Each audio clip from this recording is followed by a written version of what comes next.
Olá, meus amigos, Deus abençoe todos vocês, que o Espírito Santo venha conduzir a nossa meditação, Ele venha dirigir os nossos pensamentos, nossos corações, para que todos nós, a uma, venhamos servir a Deus neste mundo, para que o nome dele seja santificado em nossas vidas. Quando o nome dele é santificado em nossas vidas, então Deus é agradado. Deus sente prazer nisso, porque isso significa que a gente tem temor para com ele, respeito, reverência, que o consideramos mesmo nosso Pai eterno. Então, essa comunhão entre você e Deus tem que refletir neste mundo de tal forma que ele seja, o nome dele seja santificado na sua vida. As pessoas venham reconhecer que Deus existe. As pessoas neste mundo, os incrédulos, os parentes, enfim, todos, venham reconhecê-lo como o único Senhor Deus e Salvador. Bem, quando nós propomos o jejum de Zacarias, muitas pessoas, infelizmente, não entenderam o espírito desse propósito. A gente até compreende, a gente até entende. E eu quero dizer para vocês aquilo que Deus me ensinou, porque são 61 anos que eu me familiarizei com a palavra de Deus, com as Sagradas Escrituras. E eu estou confessando isso para vocês hoje. 61 anos. E eu nunca, em toda a minha vida, tinha notado, reparado, atentado para essa situação de Zacarias e Isabel, sua mulher. Zacarias era um homem justo, ele e a mulher, está aqui escrito, e eram ambos justos perante Deus, andando sem repreensão em todos os mandamentos e preceitos do Senhor. Ele era diferente dos demais judeus. Ele era um judeu, um sacerdote da linhagem de Arão, de Abias. Eles eram um casal de Deus, idosos. A idade já havia avançado. E eu nunca atentei para o fato do porquê. Por que Deus calou, emudeceu ou fez Zacarias mudo? Porque Deus cura, Deus não faz ninguém doente, Deus não faz ninguém defeituoso, Deus só faz o que é perfeito. Mas aqui o anjo do Senhor calou, fez esse homem de Deus justo, fez dele mudo. Por quê? Por quê? Eu nunca perguntei, mas ontem nós tivemos, mesmo sem perguntar, a resposta.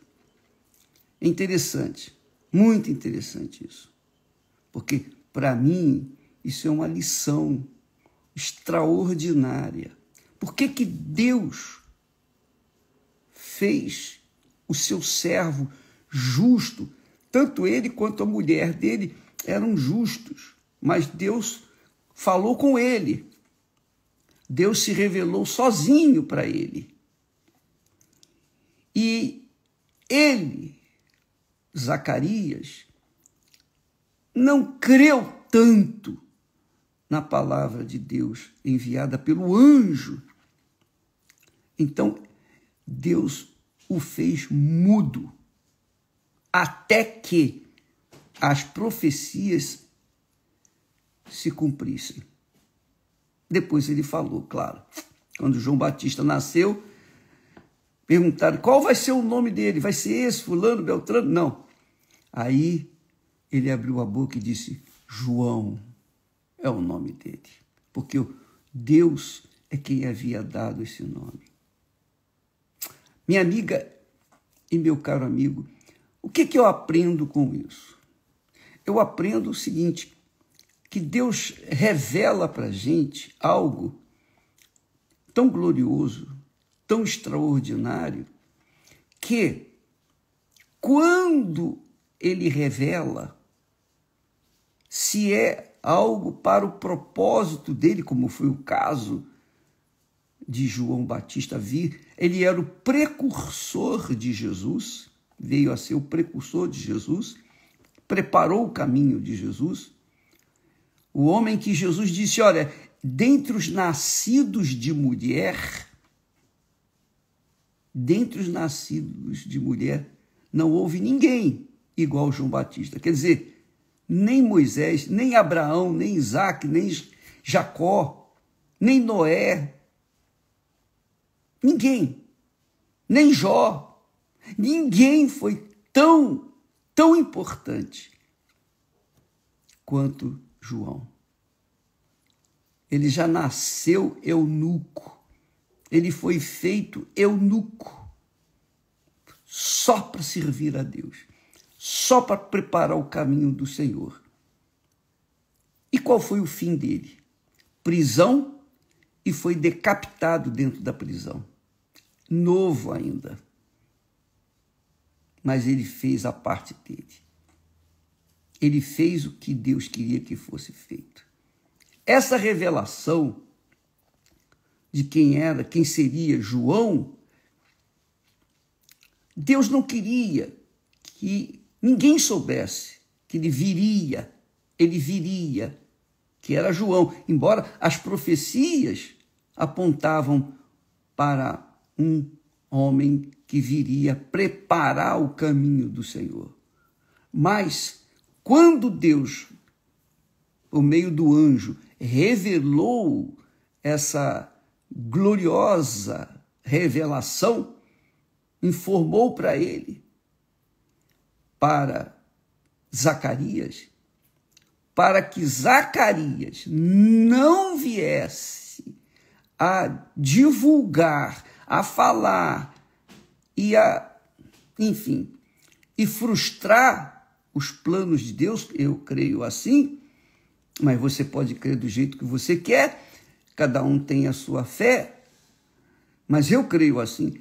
Então, para que ele, João, não viesse frustrar os planos de Deus, falando, divulgando, o anjo o fez mudo. Quer dizer, um homem justo perante Deus, irrepreensível, está aqui escrito, irrepreensível, ou andando sem repreensão em todos os caminhos, todos os preceitos, mandamentos e preceitos do Senhor. E eles não tinham filhos. Eles não tinham filhos. Veja só que coisa maravilhosa. Zacarias e Isabel eram idosos e há muito que vinham pedindo a Deus um filho. Porque naquela altura, naqueles tempos, uma mulher, um casal que não tivesse filhos, especialmente a mulher, era tida como uma figueira seca. Ela era humilhada, não era considerada. As pessoas achavam assim, ela não tem filho, é porque não merece. Eles não têm filhos porque não merecem. É uma pessoa, digamos assim, amaldiçoada, entre aspas. Mas eles eram homens, um casal perfeito aos olhos de Deus. Mas as pessoas, coitadas, elas não viam dessa forma, porque elas não conheciam a Deus. É a mesma coisa na cultura judaica. Se você tem dinheiro, é porque Deus abençoou você. Se você é pobre, miserável, é porque você tem culpa no cartório. Você tem que ser assim mesmo. É um amaldiçoado, digamos assim. Então não importa se o rico ficou rico por causa das suas trapaças ou se ele é rico por conta da justiça. Não. Eles logo pensam, esse homem é de Deus, é um homem de Deus. É um abençoado de Deus. É claro que tudo vem das mãos de Deus. Deus é quem nos dá a inteligência, dá tudo. Mas eles pensavam assim. E como Zacarias e Isabel eram um casal perfeito aos olhos de Deus, não era compreensível que eles não tivessem filhos, que eles continuassem sendo sacerdotes do Altíssimo e não fossem contemplados com filhos. Mas Deus sabe o que faz. Talvez seja essa a sua situação, minha amiga e meu caro amigo. Você anda nos caminhos do Senhor de forma irrepreensível. Você vive a sua fé. Você vive neste mundo para servir a Deus. Você não vive neste mundo para servir a si própria ou a sua família, aos seus sonhos e objetivos deste mundo. Não, você vive para servir ao Senhor. E você vem fazendo isso ao longo dos anos. Mesmo assim, o sonho de ter um filho, por exemplo, não aconteceu. Ou o sonho de ter uma realização pessoal não aconteceu. Nem por isso, Isabel e Zacarias deixaram de continuar servindo ao Senhor. Eles eram justos perante Deus. Eles eram justos perante Deus. Você sabe que, aqui para nós, vamos fazer um parêntesezinho aqui.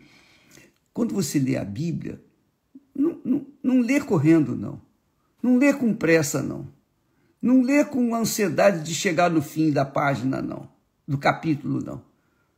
Leia com carinho. Leia com atenção. Observe a pontuação. Cada palavra. Às vezes um E quer dizer muita coisa. Às vezes você nem observa, mas um E, simplesmente um E, quer dizer muita coisa aqui na Bíblia. Então, diz o texto que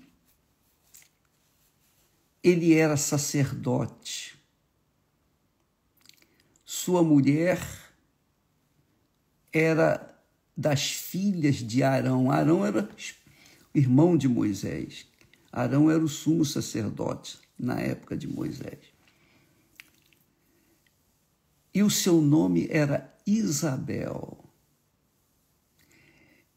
E eram ambos justos perante Deus, andando todo dia em espírito, né? Andando sem repreensão em todos os mandamentos e preceitos do Senhor. Quer dizer, Eles viviam uma vida dedicada ao Senhor. Uma vida dedicada ao Senhor. Mesmo assim, não tinham filhos. A vergonha perante a sociedade naquela altura era grande, porque eles não tinham filhos. Eles não tinham um herdeiro para continuar o ministério de servir a Deus.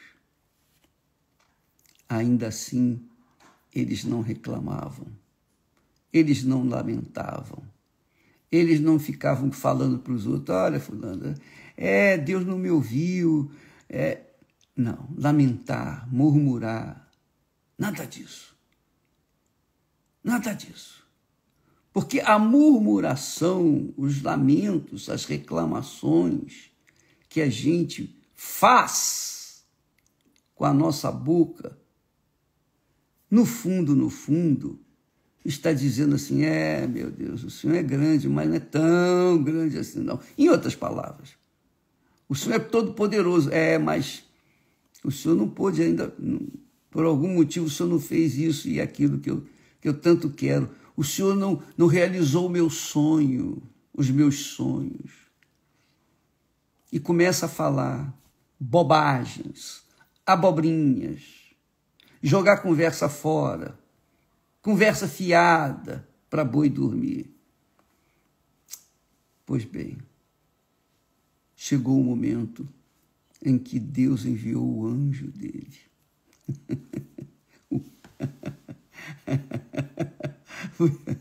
É muito legal.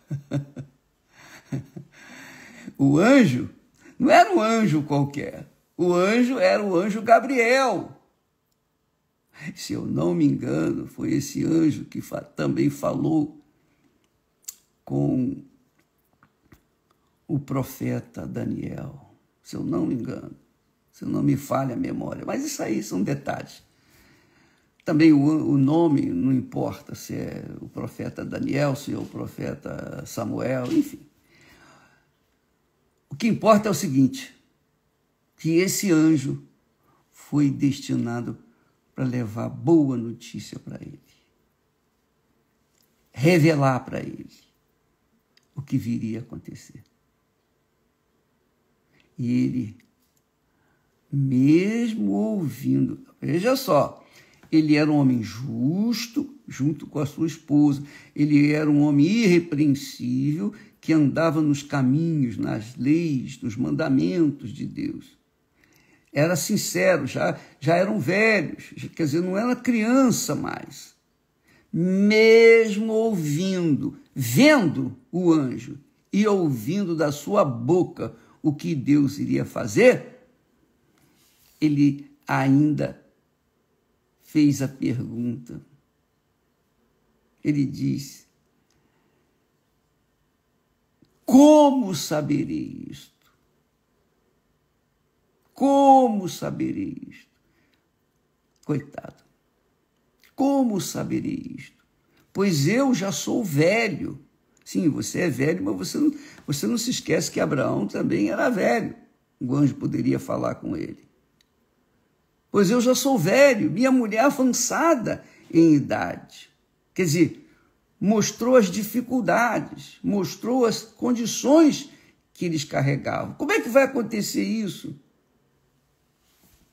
Então o anjo aproveitou essa deixa, vai ficar mudo, você vai ficar mudo até o dia em que estas coisas aconteçam. Por quê? Porque não creste nas minhas palavras, que a seu tempo se hão de cumprir. Então, você vê que só porque, eu falo só, mas é um só porque ele disse, como saberei isto? Pois eu já sou velho, olha as minhas condições, como é que vai ser isso? Em outras palavras, olha a minha idade, a minha mulher já passou a época de dar filhos, também, como é que vai acontecer? Quer dizer, ele conhecia a história de Abraão muito bem, melhor do que nós. Mesmo assim, ele duvidou. Mas eu não estou aqui jogando pedra em Zacarias, não, porque eu estou aqui também me colocando no lugar dele. Porque quem sabe, né? Quantas coisas Deus não revela para nós porque ele não quer frustrar os planos dele. Porque se a gente souber, pelo menos eu sou assim, se ele me diz uma coisa, eu boto a boca no trombone e vou falar para todo mundo. Ah, vou. Ó, pessoal, é isso aqui. Tudo que Deus me dá, minha amiga, meu amigo, eu procuro dividir com todos. Tudo que Deus me dá, eu divido com todos. Que são os pensamentos de Deus, a vontade de Deus para a vida de todos. Eu quero que Deus abençoe todos. Eu não quero ficar com a bênção sozinho, não. Não, de forma nenhuma. Eu quero que isso se espalhe. Porque esse é o Espírito Santo. Quando a gente recebe o Espírito Santo, lembra que eu já falei aqui? Aliás, acho que eu falei essa semana passada. Quando a gente tem, a gente quer dar. Quando a gente não tem, a gente quer pedir, quer receber. Então, quem tem o Espírito Santo é fonte. E quer dar, e dar, e dar. Não fica preocupado em receber, porque a fonte só dá. Seja na chuva, no frio, no calor, seja lá o que for, a fonte está sempre jorrando. Sempre jorrando. Então, minha amiga, meu amigo, eu seria também, eu me coloco no lugar de Zacarias, eu ia botar a boca no trombone. Mas Deus certamente iria fazer comigo a mesma coisa que fez com Zacarias e também com você. Porque nós somos humanos, nós somos frágeis. Embora nós tenhamos recebido o Espírito de Deus, tenhamos a mente de Cristo, a nossa mente é a mente de Cristo. O nosso coração é um novo coração. Mas a carne, a nossa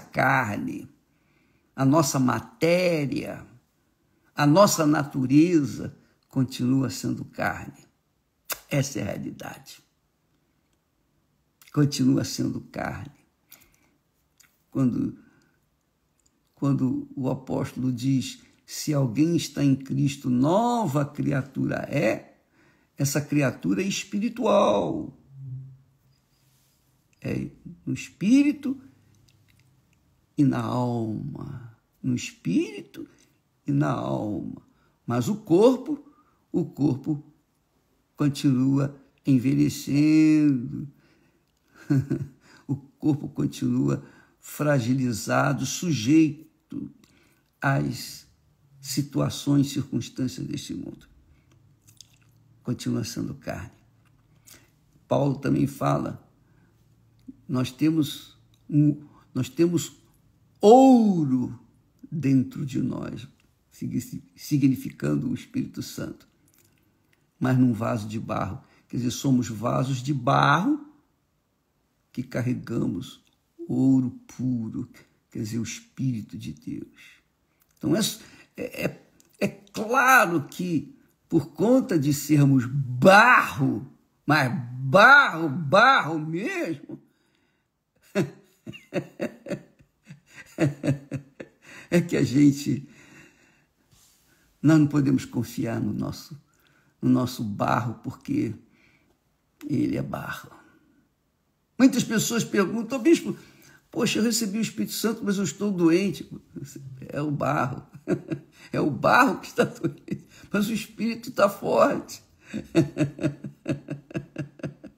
Então, nós aprendemos assim que Deus, para não deixar Zacarias falar o que não deveria falar, para preservar o menino que viria a nascer, que era João, então Deus o fez mudo. Somente quando veio a criança, é que foi lhe aberto a boca para falar. O nome dele é João.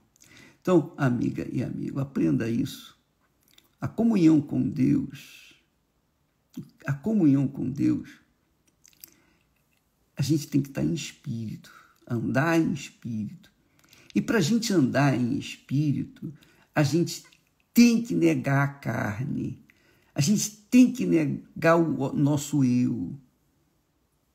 Porque quem anda em espírito, ou quem vive em espírito, quer dizer, no Espírito Santo, tem os seus pensamentos focados nos pensamentos de Deus. Anda pensando os pensamentos de Deus. Quem não anda no Espírito, anda na carne. E quem é que anda na carne? Anda na carne aquele que vive pensando nos seus planos, nos seus próprios pensamentos, nas suas cobiças, nos seus desejos, nas suas vontades, nas suas vaidades, na sua vida neste mundo. Quem anda no Espírito sabe que vive eternamente, mas quem anda na carne sabe que vai viver num tempo muito limitado aqui na Terra. Esse é um fato. Mas quem anda no Espírito não morre nunca. Jesus disse assim: aquele que vive e crê em mim nunca morrerá. Nunca morrerá. Jesus falou isso. Mas aquele que vive na carne, concluo eu, aquele que vive na carne, esse perece, com certeza, porque vive pensando apenas nas conquistas materiais, nas conquistas que satisfazem o seu eu, seu orgulho, suas vaidades, suas concupiscências, que é o mundo. Por isso Jesus também disse: que adianta você ganhar o mundo inteiro e perder a sua alma? Quer dizer, as pessoas estão mais focadas em ganhar o mundo do que salvar a sua alma. Hein? Por quê? Porque, infelizmente, a maioria não usa a inteligência, não usa o seu raciocínio, não usa o espírito para meditar na palavra de Deus. Deus, minha amiga, meu amigo, aqui, através de Zacarias, ele está falando assim: olha, está aí um exemplo de fé a seguir. Esse homem, apesar de ser justo perante os meus olhos, íntegro, andar de acordo com a minha vontade, esse homem, esse casal, apesar de ser irrepreensível, o seu sonho, o sonho de ter um filho, não aconteceu. Nem por isso ele deixou de ser fiel a mim. E aí nós entendemos aquilo que está escrito lá no profeta Abacuque, que nós vamos ter esse comentário em breve. Ainda que a figueira não floresça, essa figueira é aquele que vive em espírito. Ainda que a figueira não floresça, nem haja fruto na videira, ainda que o produto da oliveira decepcione e os campos não produzam mantimento, quer dizer, ainda que falte o mantimento, ainda que as ovelhas da malhada sejam arrebatadas e nos currais não haja gado, quer dizer, ainda que falte tudo, todavia eu me alegrarei no Senhor, exultarei no Deus da minha salvação. Coisa linda, né? Coisa magnífica, extraordinária. Então, quem vive em espírito, mesmo que não tenha os seus sonhos realizados, mesmo que não tenha as suas súplicas, suas orações respondidas, ainda assim se alegra no Senhor. Aleluia. Não é bacana isso? Fala a verdade, minha amiga, meu amigo. Você que está me assistindo nesse momento, poxa vida, preocupado com isso, com aquilo outro, mas você tem sido fiel a Deus, fiel. E você se esqueceu, talvez, de que maior é aquele que está em você do que os seus desejos e necessidades sejam atendidas. Ainda que todas as portas estejam fechadas para você, mas a porta do céu, ela está aberta. Aliás, a porta do trono do Altíssimo está ali para você entrar na presença dele e se alegrar na sua presença. Minha amiga, meu amigo, essa é a fé consistente. Essa é a fé que faz a gente se manter na fé. Essa é a fé que mantém a fé das conquistas. Essa é a fé que mantém a nossa alma ligadinha, sintonizada o tempo todo com o trono do Altíssimo. Essa é a fé que o Espírito Santo usou Jesus para falar para aquele leproso, o único leproso que ficou curado e voltou. Vai, a tua fé te salvou. Essa é a fé que salva, que faz a diferença na vida da gente.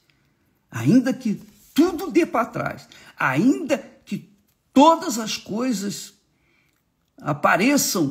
aparentemente sejam negativas, mas lá dentro da gente, no nosso espírito, nos alegramos no nosso Senhor e Salvador Jesus Cristo. Amanhã estaremos falando mais a esse respeito. Que Deus abençoe todos vocês. E esse jejum forçado, o jejum de Zacarias, que nós vamos começar nesta segunda-feira a partir da 0 hora, quer dizer, domingo a partir da meia-noite,